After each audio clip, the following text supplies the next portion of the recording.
좋은 의도가 좋은 결과를 낳게 될까요? 좋은 의도를 가졌는데 이것이 좋은 결과를 가져오게 되는가? 꼭 그렇지는 않은 것 같습니다. 의도와는 달리 다른 결과를 가져오기도 한다는 것입니다.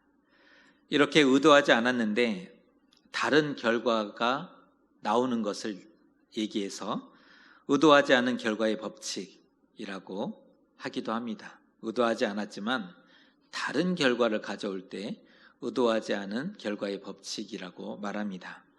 대표적인 사례를 들어보면 미국의 남북 전쟁을 들 수가 있는데요. 노예제를 옹호하던 남부주들의 연방 이탈을 막기 위해서 시작한 전쟁이 결국은 노예 해방이라는 굉장히 놀라운 결과를, 긍정적인 결과를 가져오게 된 것을 보게 됩니다. 어찌 보면 행운이었고 다른 말로 천운이라고 얘기할 수 있고요. 우리식으로 표현한다면 복받은 것이라고 얘기할 수 있을 것입니다. 물론 반대의 경우도 있죠. 재산에 대한 부부의 권리를 동등하게 인정하자는 취지에서 재산 분할 청구권 제도가 제정이 되었는데요. 재산 분할 때에 가사 일을 전담했던 아내 쪽이 피해를 보는 경우가 많았기 때문입니다.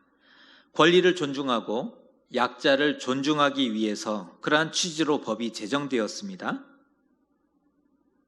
어떻게 되었는지 아십니까?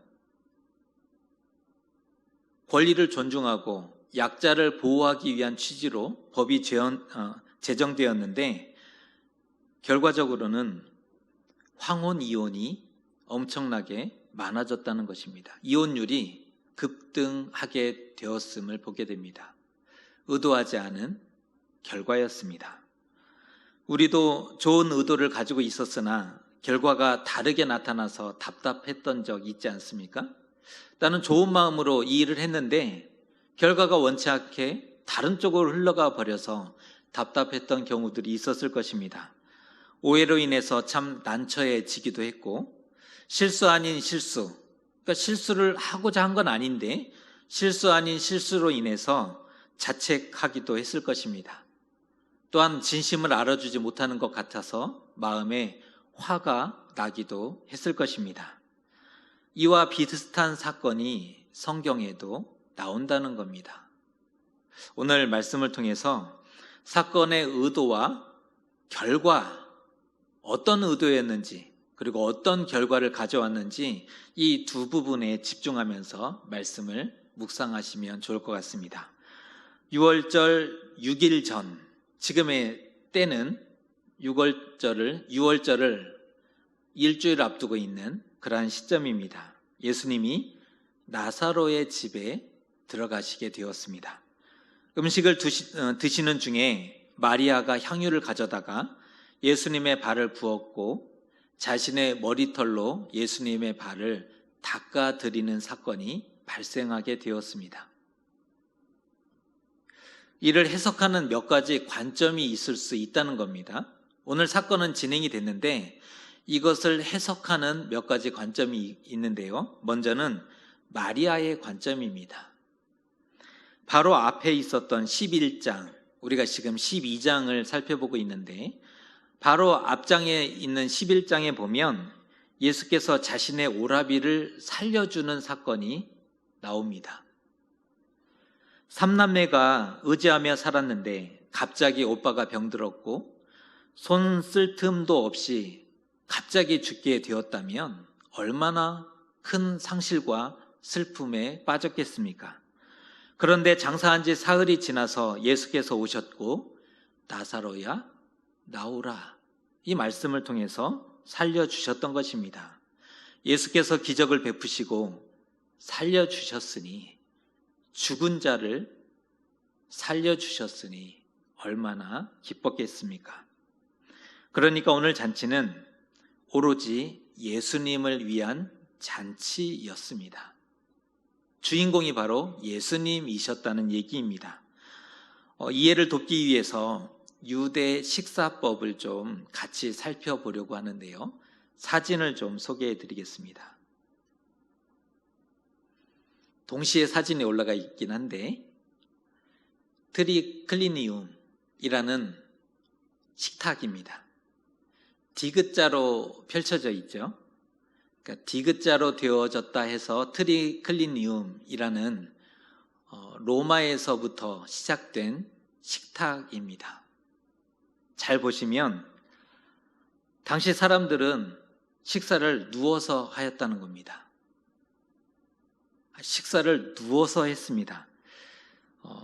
우리의 문화권에서 누워서 식사를 하면 어른들한테 혼났습니다. 어떻게 누워서 식사할 수 있느냐고, 버릇없다고 이렇게 혼났을 텐데, 유대인들의 식사법은 누워서 천천히, 가능하면 천천히 식사를 하였습니다. 누워서 먹으면 체하지 않을까? 과연 소화가 될까? 그런 걱정은 하지 않으셔도 됩니다. 왜냐하면 노예가 아닌 자유민의 권리를 지금 누리고 있는 중입니다. 이스라엘에게는 이 식사법이 굉장히 특별했습니다. 뼈에 사무쳤던 노예라는 그 아픔이 이 식사법을 발전시킨 거죠. 자신들은 이제 노예가 아니라는 겁니다. 자유민이라는 그것을 누리고 있는 중인 것입니다.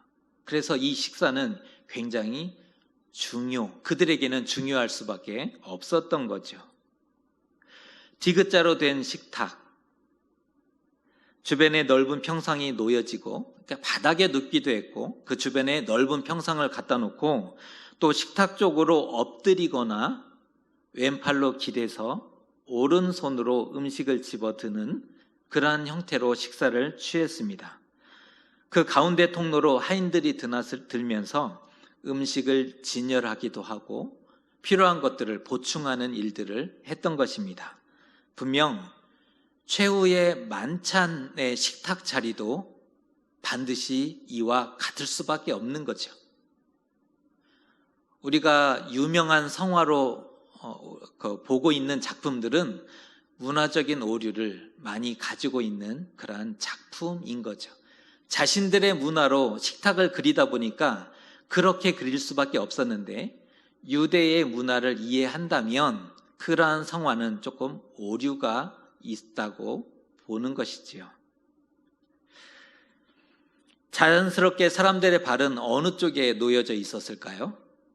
식탁 반대쪽에. 머리와 얼굴이 식탁 쪽에 있다면 발은 식탁 반대쪽에 누워 있으니까 놓여지게 되는 거죠. 그래서 오늘 마리아가 예수님의 발에 향유를 부을 수 있게 되었던 것입니다. 그런데 마리아가 부었던 향유는 한 사람의 1년치 연봉에 해당되는 금액이었습니다. 받은 은혜를 무엇으로 갚을 수 있을까? 마리아의 마음을 한번 집중해 보시면 좋을 것 같아요. 1년치 연봉에 해당되는 가치였는데, 마리아의 입장에서는 받은 이 큰 은혜를 무엇으로 보답할 수 있을까? 제 아무리 비싸다고 한들 생명의 가치와 비할 수는 없었을 것입니다. 그러니까 마리아는 은혜를 보답하기 위해서 향유를 깨뜨려서 예수님의 발에 부어 드렸던 것이지요. 그녀는 무릎을 꿇고 수건 대신에 자신의 머리털로 예수님의 발을 닦아드렸습니다. 엎드려서 발을 닦는다. 무릎을 꿇을 수밖에 없었고, 엎드린 상태에서 예수님의 발을 닦아드린다. 이것은 가장 낮은 자세로 존경과 경배, 헌신을 나타내는 행동이라고 볼 수 있습니다. 또 여인들은 항상 천으로 머리와 얼굴을 가리워야 했는데요. 외출할 때도 베일을 온몸에, 그 청 같은 그 베일을 온몸에 휘감고 다녀서 가족 외에 얼굴을 절대로 사람들에게 보이지 않았다는 겁니다. 가족 외에는 이분이 어떻게 생겼는지, 이 여인이 어떠한 미모를 가지고 있는지 알 길이 없었다라는 것이지요. 그런데 머리를 풀었습니다. 그리고 머리털로 닦았습니다. 남자의 발을 여자가 손으로 그냥 만질 수 없었음이 분명하지만, 그렇게 보수적인 문화권에서 여인이 남자의 발을 만졌다? 맨손으로 만지기는 불가능한 거죠. 그러니까 맨손으로 만질 수 없기도 하지만 그녀의 행동은 지금 극진한 정성과 또 감사를 표현하고 있음을 알 수가 있습니다. 한마디로 얘기해서 은혜 받은 자로서, 여인으로서 할 수 있는 최고와 최선의 행동을 하고 있음을 볼 수 있다는 것입니다. 오늘 이 내용을 들으면서 마리아가 어떤 마음으로 예수님께 이러한 행동을 했는지 이해를 하셨으면 좋을 것 같습니다. 하지만 다른 시각을 가진 이들도 있었는데요. 또 하나의 그룹은 가룟 유다의 관점입니다. 먼저 살펴본 것은 마리아의 관점이었고, 이제는 가룟 유다의 관점인데요. 이런 얘기를 하죠. 이 향유를 어찌해서 300데나리온에 팔아서 가난한 자들에게 주지 아니하였느냐라는 말을 합니다. 여러분은 어떻게 생각하십니까? 이 말을 동의하실 수 있겠습니까? 이 말을 자체를 따져보면 그 말도 일리가 있다, 이런 생각을 할 수 있는데요. 결코 작지 않은 금액이기 때문에 가난한 자들을 위해서 썼다면, 이 일을 구제하는 일에 활용했다면 정말 많은 이들이 도움을 받을 수 있었지 않겠습니까? 유다는 마리아의 행동이 못마땅했습니다. 왜 저렇게 했을까? 그런데 가난한 자들을 생각함이 아니었다, 단지 아까워했다 라고 성경은 써주고 있는데요. 만일 마리아가 그 돈을 돈꾀에 넣었다면 돈을 맡은 자였기 때문에 자신의 몫을 얼마든지 취할 수 있었다는 것이지요. 그는 도적이었기 때문입니다. 성경은 가룟 유다를 도적이었다, 도둑이었다라고 표현하고 있습니다. 아마 제자들과 주변의 사람들 역시 다 같은 생각이었을 것입니다. 지금 마리아의 한 명과 다른 그룹 전체가 이렇게 보는 관점이 달라지고 있는 겁니다. 주변에 있었던 제자들 역시, 또 주변에 있었던 다른 모든 사람들 역시 이와 동일한 생각을 하고 있었던 것입니다. 가룟 유다가 이 총대를 대신 맸을 뿐이지요. 기본적으로는 아깝다, 이거 완전히 낭비다, 쓸데없다라는 생각을 했기 때문입니다. 생각해 보세요. 1년치 연봉을 발 한 번 씻는 것으로 허비할 수 있겠습니까? 여러분의 1년치 연봉을 발 한 번 근사하게 씻는 것으로 지불해야 된다면 할 수 있겠습니까? 상식에 맞지 않습니다. 이거는 일반적인 상황으로 봤을 때 말이 안 되는 것이지요. 사실 사람들이 샌들을 신고 있었기 때문에, 그러니까 샌들, 정상적인 신이 아니라 샌들을 주로 신고 다녔는데요. 샌들을 신었기 때문에 흙먼지로 인해서 발이 오염되기 쉬웠습니다. 그래서 집 앞이나 문 앞에는 언제나 물 항아리를 놓게 되어 있었던 겁니다. 깨끗하게 들어올 때 씻을 수 있도록 말입니다. 필요하다면 지금이라도 얼마든지 다시 가서 씻고 들어올 수 있는 것이거든요. 좋은 향 한번 맡아보자고 가산을 탕진할 수는 없는 법이지 않습니까? 그래서 마리아를 책망했고 역정을 부리며 짜증을 냈던 것입니다. 하나의 사건을 두고 지금 두 가지 해석이 달리 나타나고 있습니다. 사건은 하나입니다. 하나의 사건이 나타났는데 해석은 둘로 나뉘어져 버렸습니다. 달라도 너무 다르죠. 자신이 부여한 의미와 타인이 부여해 준 의미, 이 두 가지, 지금 이 사건의 해석을 다른 식으로 표현하면 자신이 부여한 의미와 타인이 부여해 준 의미로 볼 수 있을 것입니다. 무엇이 맞을까요? 어떻게 살아야 할까요? 윤리적으로, 상식적으로, 경제 논리로 혹은 효율성의 입장에서 해석해 볼 수도 있을 것입니다. 그럼에도 중요한 것은 어떠한 마음이었느냐 하는 것이 중요하게 취급될 수 있을 것입니다.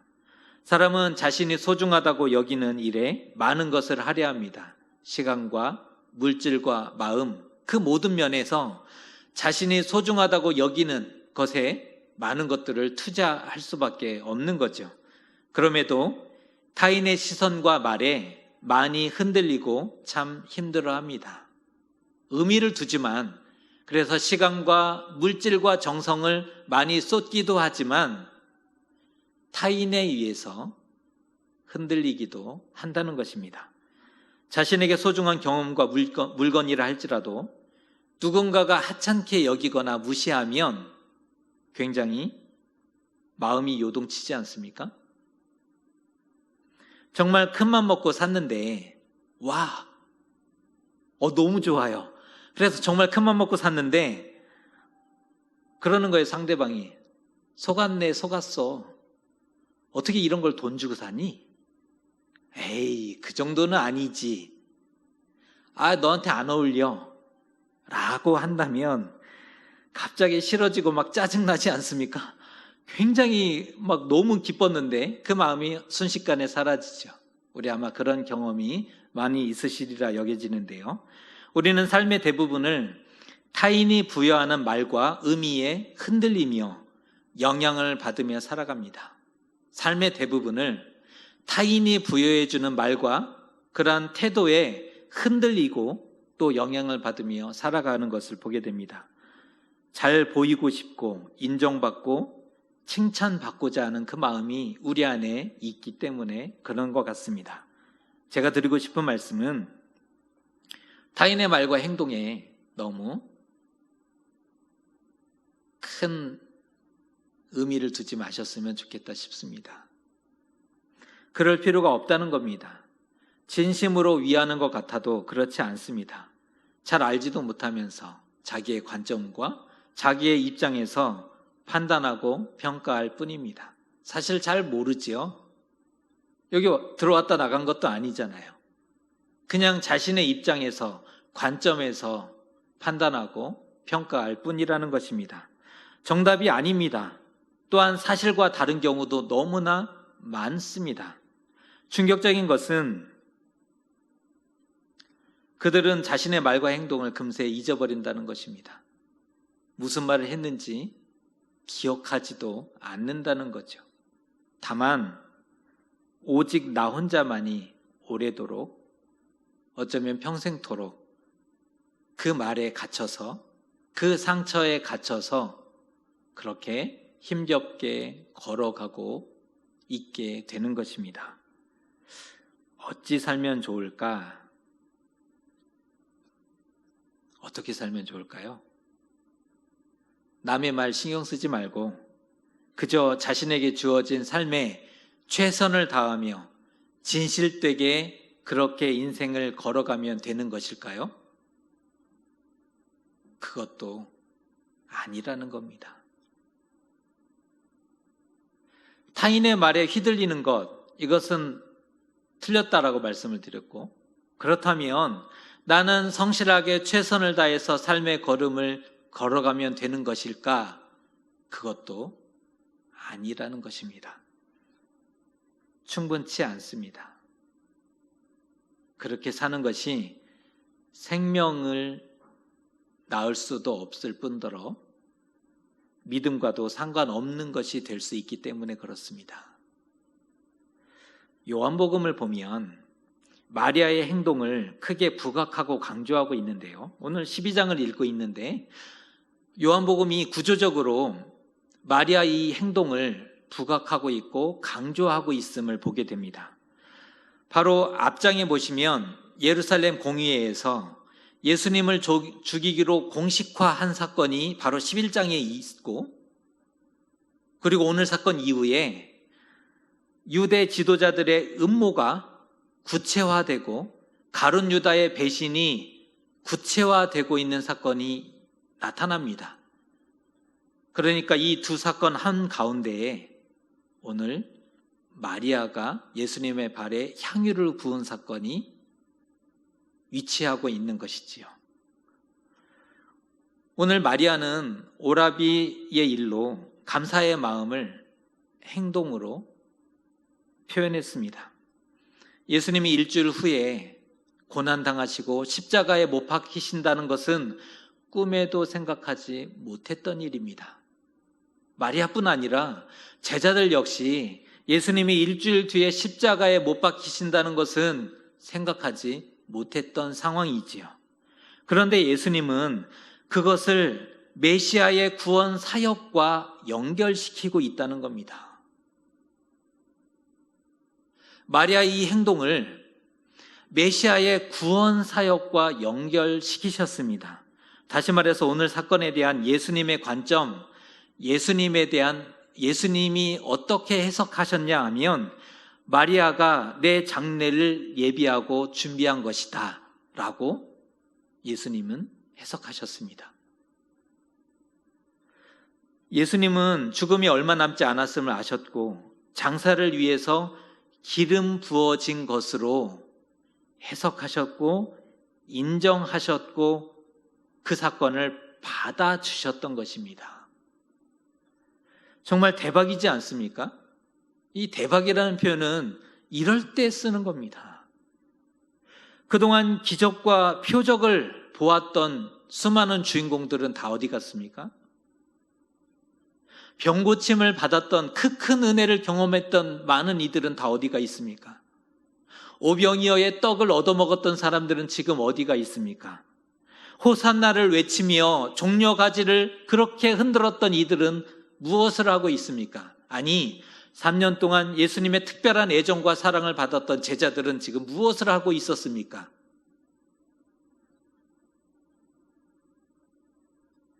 그들이 아니라 마리아가 해낸 겁니다. 삶은 자신의 의미 찾기가 아니라 하나님의 의미 찾기입니다. 사람들이 오해하는 것 같아요. 자신의 의미 찾기를 인생의 최고의 목표로 두고 달려갑니다. 자아 성취, 그래서 뭔가를 많이 의미를 두며 삶을 쌓아가면 굉장히 잘하는 것으로 착각하는데, 그리스도인들은 자기 의미 찾기가 아니라 하나님의 의미 찾기인 것입니다. 하나님의 계획과 뜻이 무엇인지를 알아야 한다는 것이지요. 팩트가 중요하지만 그 자체가 진리는 아니지요. 그러니까 그 사실이 무엇이냐를 우리는 관심하지만 이 사실 자체가 진리는 아닌 것입니다. 어떠한 사실 자체보다 하나님께 어떠한 의미가 되는지가 더 중요한 겁니다. 이 사건 자체보다 하나님께 어떠한 의미가 되느냐가 훨씬 더 중요한 것입니다. 왜냐하면 하나님의 해석과 응원이 함께할 때 삶은 의미가 되기 때문입니다. 하나님의 해석이 있을 때, 하나님의 응원과 지지가 있을 때 삶은 의미가 되는 것입니다. 마리아는 그저 자신의 의도와 마음을 담아 행동했습니다. 고마웠기 때문에 그 마음을 정성 다해 표현했을 뿐입니다.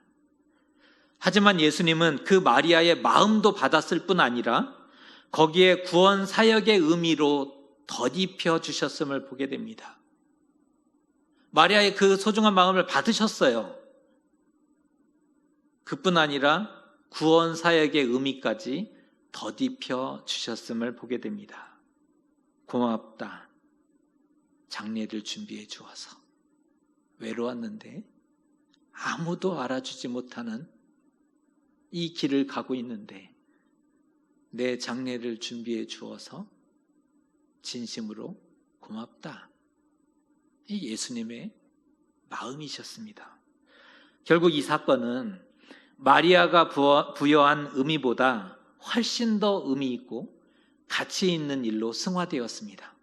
단지 마리아가 가지고 있었던 그 사건 자체보다 훨씬 의미 있고 가치 있는 일로 승화되었음을 보게 됩니다. 온 천하에 어디서든지 복음이 전파되는 곳에는 이 여자가 행한 일도 말하여 그를 기억하리라. 예수님이 칭찬하셨던 내용입니다. 하나님의 일이, 하나님의 기쁨이 되었음을 보게 됩니다. 어떠한 사건, 일에 대해서 우리 내면의 마음과 생각에 심취하기도 하죠. 우리가 분명한 어떤 생각과 또 정신을 가지고 있기 때문에 어떠한 사건이나 일에 대해서 우리 내면의 마음과 생각에 심취하기도 하고 또 불안한 감정에 의해서 어떠한 일들이 지속되기도 하는 것을 봅니다. 또 자기 입장만 끊임없이 되풀이하는 사람들의 그러한 이기적이고 무책임한 말들에 의해서 우리 마음이 통째로 무너지고 또 영향을 받기도 하죠. 그러나 가장 중요한 것은 하나님이 주시는 의미와 해석이라는 것입니다. 하나님을 고려해야 된다. 제가 드리고 싶은 말씀이 이것입니다.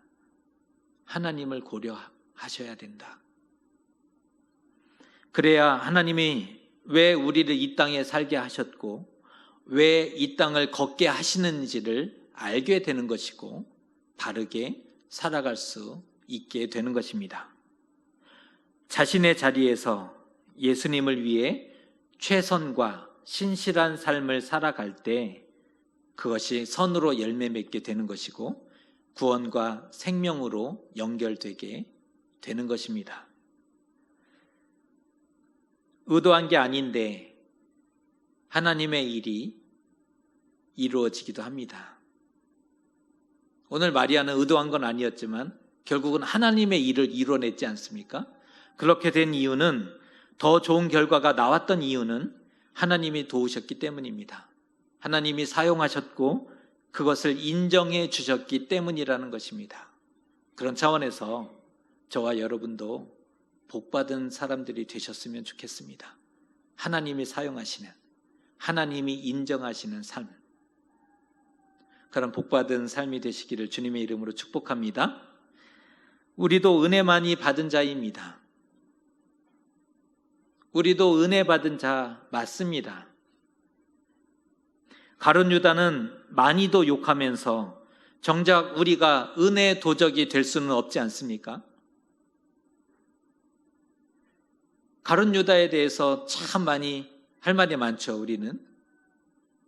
그러면서 왜 우리는 은혜 받은 자, 역시 은혜 받은 자인데 은혜 도적으로 남아 있어야 하는 것입니까? 우리도 예수님을 위해서 존경과 사랑과 믿음으로 반응해야 되지 않겠습니까? 그럴 때 사람의 최선과 선행이 기적과 구원을 낳게 되는 것입니다. 단순히 사람의 선행과 단순히 사람의 최선이 기적과 구원을 낳는 것이 아니라 예수님께 드리는 사랑과 헌신과 믿음이 있을 때 사람의 최선과 사람의 노력이 구원과 생명으로 열매 맺게 되는 것입니다. 하나님이 그 마음을 받아주실 뿐 아니라 우리의 능력 이상으로 사용해 주실 것입니다. 바라기는 하나님이 우리의 이 마음을 받아주시고 우리가 가진 능력 이상으로 사용하여 주시기를, 그렇게 꼭 되시는 저와 여러분 되시기를 주님의 이름으로 축복합니다. 기도하겠습니다.